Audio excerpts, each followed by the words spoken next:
Hi, submarine friends. Well, yesterday was super productive, and I could not be happier with the results of yesterday's efforts. Watch this.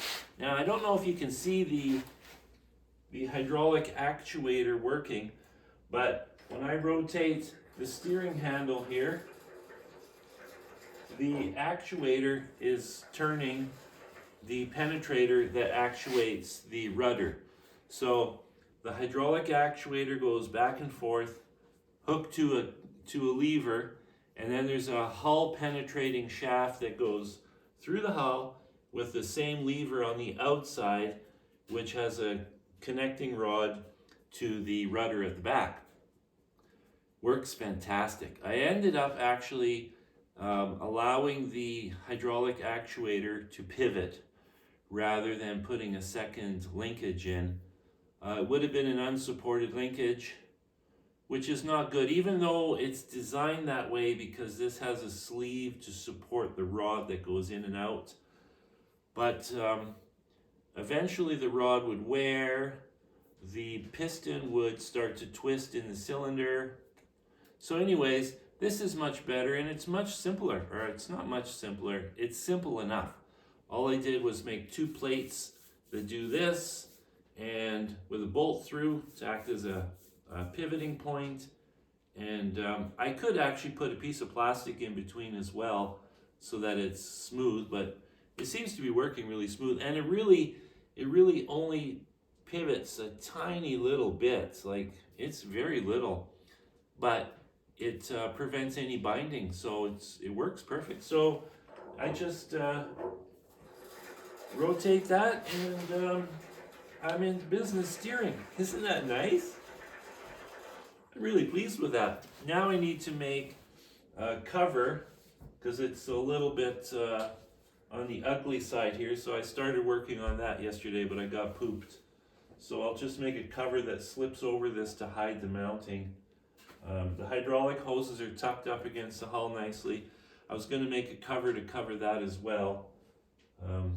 I don't know if it's really necessary. That's probably a job left for when I have nothing else to do and I'm bored. So the focus is get it in the water. I mean, if the sub can even be diving and working perfectly, and I can still do little things to make it look prettier. I mean, that is not important at all. But I like that. I like it when things like that are covered up with an aluminum panel. I even like these valves on this side. If they're behind a panel and just the lever is showing through, I like that look. But at the same time, this is perfectly fine. I mean, it doesn't have to be covered. And one could argue that if it's not covered, you can see if anything is leaking or anything is going wrong. So it's debatable. Anyways, I guess today I can, another thing.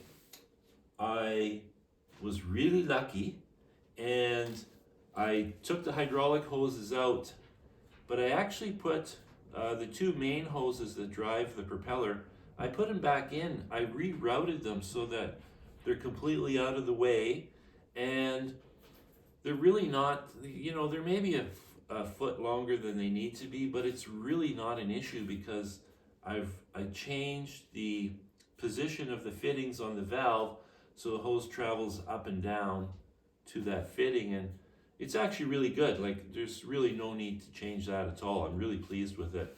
And a couple of the other hoses, they're going in to be shortened tomorrow, I guess. And so that's really turned out really good. I'm really happy. It's really pretty tidy back there now and organized. And I can reach my hand into anywhere unobstructed to work on something, and that was my goal. I just don't want all this cluster in there and hoses rubbing, and I want to be able to just access anything I want right away. So I can do that now. So I'm quite pleased with that. Oh, I guess I'll mount my bilge pump before I put this tank back in. It's just so much easier to do these little jobs with that big tank out. So anyways, that's what I'm doing today. Gonna just tidy things up, put that pump in, do a couple little things like that, and this tank can go back in and stay in. Ciao.